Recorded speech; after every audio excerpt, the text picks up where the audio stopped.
நம்ம எப்படின்னா அவங்க மைட்டிக்கு பற்றி வந்து அப்படி ட்ரெயின் எடுத்துருவாங்க மெட்டீரியல்ஸ் வச்சு மெட்டீரியல்ஸ் பண்ண பார்த்துட்டு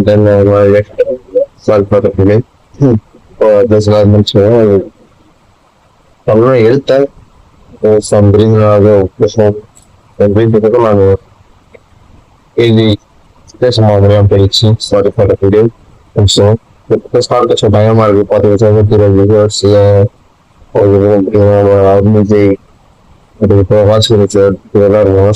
பயமா இருக்கு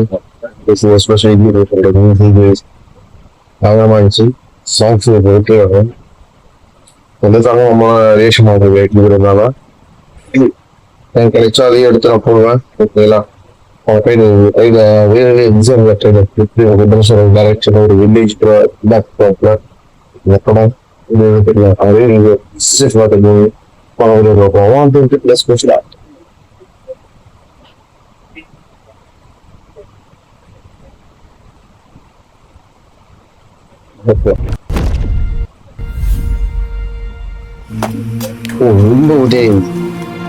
எப்படி இறக்குது பாருங்க.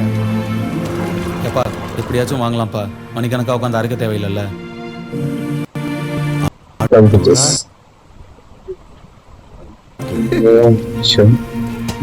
என்ன வேணாலும் செய்யலாம், ஆனா கை பக்குவம் வரணும்ல, அது மனசுல இருந்து. பொதுவா லைஃப்ல நம்ம பண்ற வேலையை ரசிச்சு பண்ணணும்னு சொல்லுவாங்க. அதுக்கு பெரிய பிசினஸ் மேனா இருக்கணும்னு அவசியம் இல்லை, வெறும் இட்லி சுடுறதா கூட இருக்கலாம். நம்ம கம்பெனிக்கு சூப்பர்யா, சரியான வேலைக்காரையா நீ. நமக்கு அப்புறம் இந்த வீடும் நம்ம கடையும் அப்படியே போயிடுமோன்னு. அவன் எங்க போறான்? இங்கதான் திரும்பி வர போறான், இங்கதான் திரும்பி வர போறான், இங்கதான் திரும்பி வர போறான். தள்ளிக்கங்க.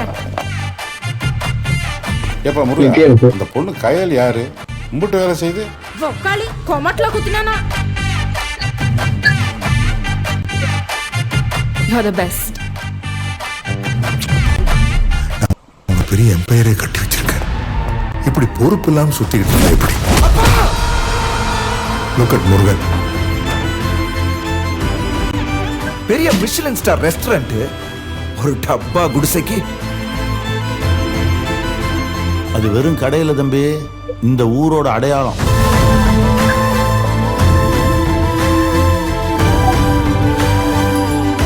அந்த இட்லி கடை எங்க ஊருக்கே பெரிய சென்டிமெண்ட் சார். அவனை முழுசா அடிக்காம நான் இங்க வர மாட்டேன். வேண்டாம், கணப்பெறாத அவங்க அப்பனோட இட்லி கிடைக்காது. அவன் சாகிறதுக்கு ரெடியா இருக்கா.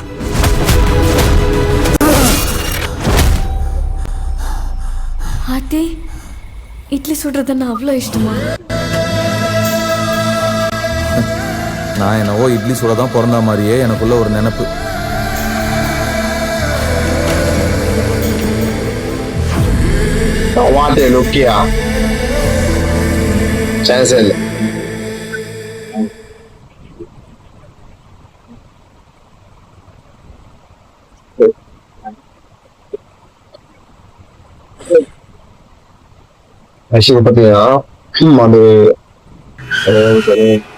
டெய்லி சென்னை டிராஃபிக்ல ஸ்டக் ஆகுறவங்க லைஃபை பார்த்து போர் அடிச்சிருச்சா?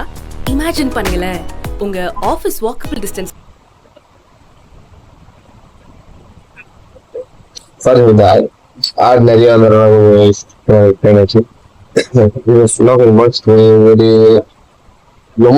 பயங்கரமா படத்தோட டிக்கெட் வச்சிருக்காரு. இந்த கைப்பற்றி யாருக்கும் வராதியா, இந்த சொல்ற இதுவா இருக்கும். அதுக்கப்புறம் அவருக்கு வந்து தனுஷ் வில்லனா வராது, இல்ல ஃப்ரெண்ட்ஸா இருக்கு வில்லனா மாறான என்னன்னு தெரியும். அவருக்கு எனக்கு அந்த இட்லி கடை தான் வேணும், அந்த இட்லி கடைக்கோசம் ஒரே விடமா தருவேன் அப்படின்ட்டு என் அப்பா வருஷமா தர மாட்டேன் அப்படின்ட்டு கான்செப்ட் சொல்லிருக்காங்க. அதே போட்டுதான் சம்திங் குறைக்கிறார். இந்த ஊருக்கு இந்த அடையாளமே இட்லி கடை தான், ஏதோ சம்திங் இந்த இட்லி கடை வச்சு ஒரு சம்திங் ஒரு சொன்னாரு. வீட்டோட ஒரு ஸ்கிரிப்ட் பண்ணிடுவோம். ஸோ கிராமத்து சப்ஜெக்ட், ஸோ கிராமத்து சப்ஜெக்ட் சொன்னாரு. அந்த பிளாக் ப்ராப்ளமா இருக்கும்னு நினைக்கிறேன். எனக்கு தெரிஞ்ச அந்த இட்லி கடை வச்சு சம்பவத்தை காட்சி பயமா இருந்தது. நேற்று ஆமா நேற்று ட்ரெயினில் சொல்லும்போது இந்த ரெகுலர் ஒரு நார்மல் ஸ்டோரி தான். படத்துல பயமான எமோஷன்ஸ் இருக்குங்க. எமோஷனல் இன்டிபியூஷன் இருக்கும், பேக்ரவுண்ட் ஸ்கோர் ஆகட்டும், மியூசிக் வைஸாக இருக்கும், பயங்கரமாக இருந்துச்சு. எனக்கு ரொம்ப ரொம்ப பிடிச்சிருக்கு trailer. Is nice trailer. Is பெக்வைஸாக இருக்கும், கேரிங் ஆகட்டும், ஆர்ட் டிபார்ட்மெண்ட்ஸ் எல்லாம் பயமாக வச்சுருக்காங்க. ப்ரொடக்ஷன் வந்து நல்லா இருக்கு படம். வெயிட் பண்ணி பார்க்க போகிறேன். அக்டோபர் 1 ரிலீஸ் ஆகுது. எப்படி தெரியும் தனுஷரோட டைரக்ஷனில் சீனியர் ஆர்டிஸ்ட் எல்லாரும் நடிச்சு நம்ம மியூசிக் இருக்கும். Example for the I am waiting. Thanks so much for this.